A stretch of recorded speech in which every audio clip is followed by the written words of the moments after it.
Well, I've told you before how I went to Catholic school through the 6th grade, and how that year we switched to the public school. And there on my last day of Mass, the day I was fired, they waited until after I did my job to fire me.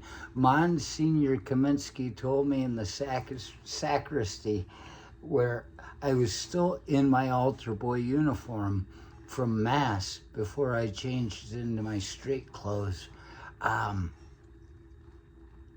He told me that I was exiled, that God wouldn't bless me anymore. Here's how it went. He said, "So, Archie," he said, "are your parents sending you to the Catholic school again this year?"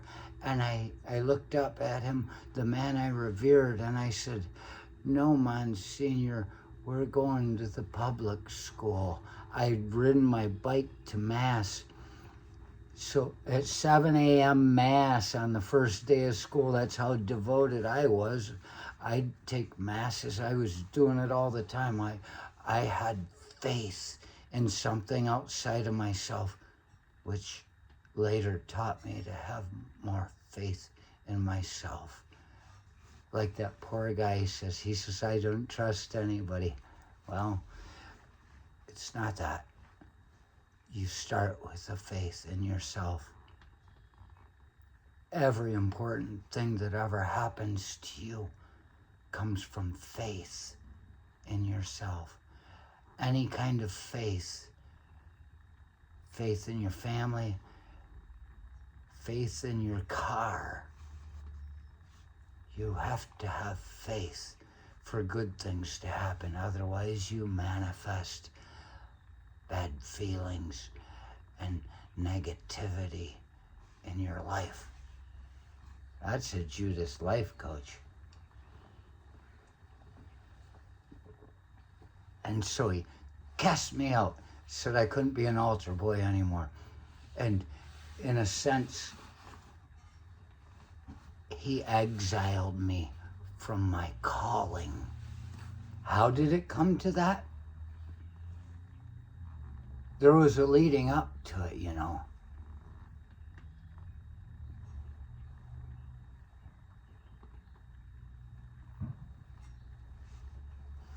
My dad had 4 kids going to the Catholic school, paying tuition every year.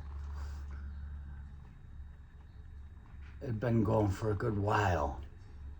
And it's not cheap, not for a man like him. And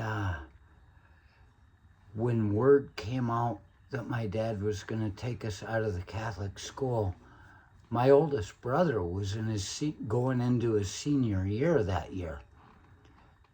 It seems almost like he could have left him there to graduate with his friends, but it seemed like he got better friends after he went to the public school. But as soon as word got out that my dad was pulling us out of the Catholic school, Monsignor Kaminski started going around, and he talked to my dad, and my dad said, "Nope, not gonna change my mind." And then he talked to my grandpa, my dad's dad. He went to him.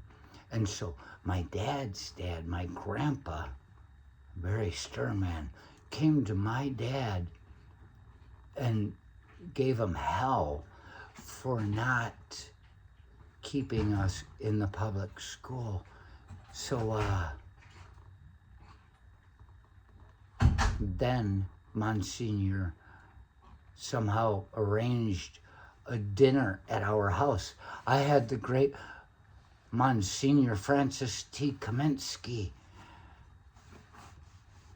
to my dinner table as a child. The man who was not trying to save my soul, but trying to take my money.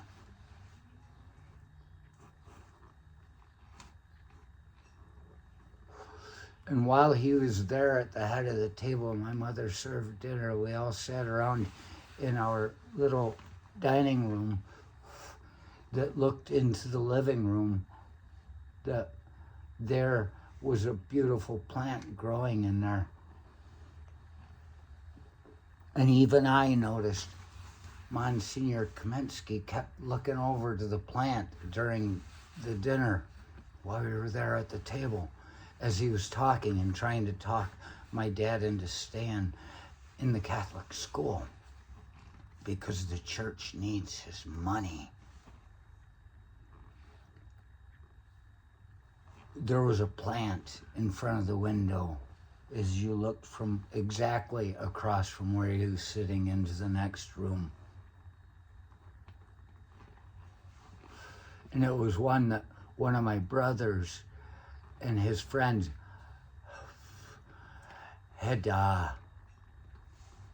taken some seeds from a marijuana plant and put them in one of my mother's plants that she was trying to grow because she couldn't grow plants. They always died.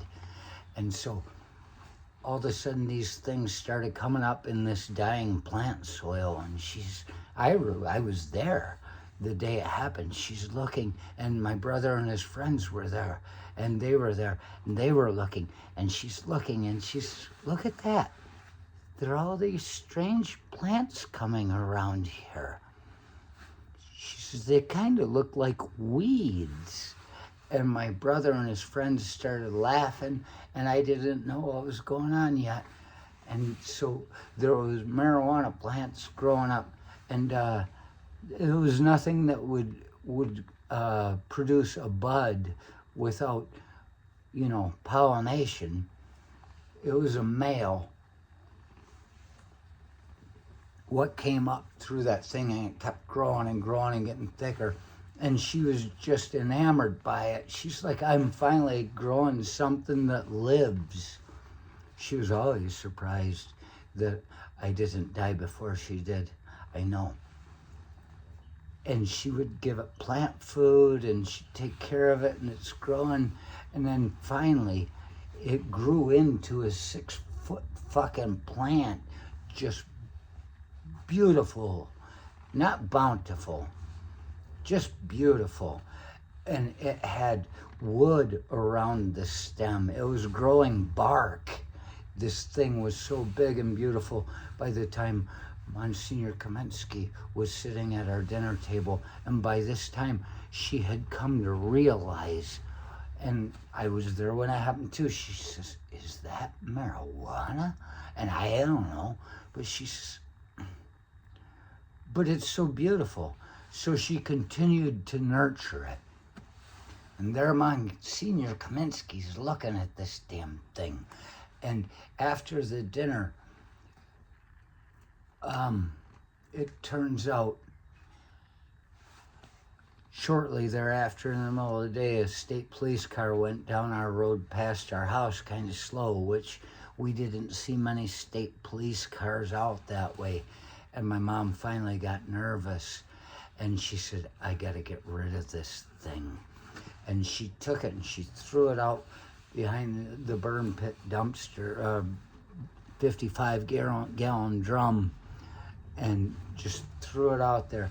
And next thing you know, it was hanging upside down. My brother's friends, they hung it upside down in the basement. I guess even with one that's not gonna bud out, it will let the THC, the sap, drain down into the leaves, and they can smoke them, I guess.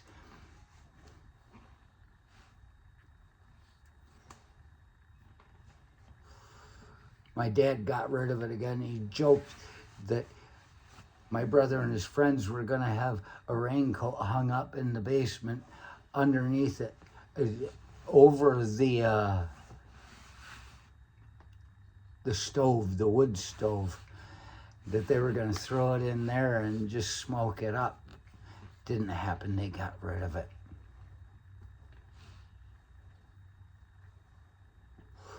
Turns out somewhere after this dinner, forget about the weed, Monsignor Kaminski went through a lot of trauma. He probably wanted it really bad. I don't think so, but there is a probability. He just looked really confused. And my dad had said, I'm not taking any money from the church. Some conversation they had after that, but I know that there was one family that were friends of ours that did take money from the church so their kids could go to the school, because Monsignor said they could work something out where they could get some sort of charity. My dad's not into charity. My dad hates welfare. Hates. I'm sure he still hates it today. He hates giving money for a sportsplex to be built when his kids aren't in school. He hates paying educational millages even when his kids are in school, because he knows we're going to be out of the school before long, and he doesn't want to be paying for somebody else's kids. He's doing his best to do it on his own as it is. My dad said, I am not taking welfare from the church. And so we switched to the public schools, and through it all, through different confrontations with the church and Monsignor Kaminski personally,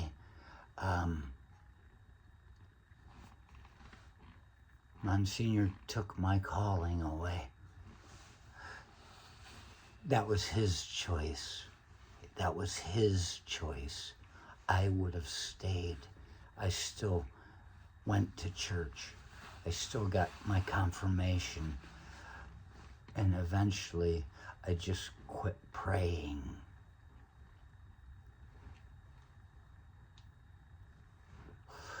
Best thing that ever happened to me. You can get more out of faith in yourself than faith in an imaginary fucking institution. You want to question whether Catholicism is imaginary? Just look at all the churches, the evangelicals, and everything else in the U.S. that's just making up their idea of Jesus right now, so that they can stand having that poor guy in leadership.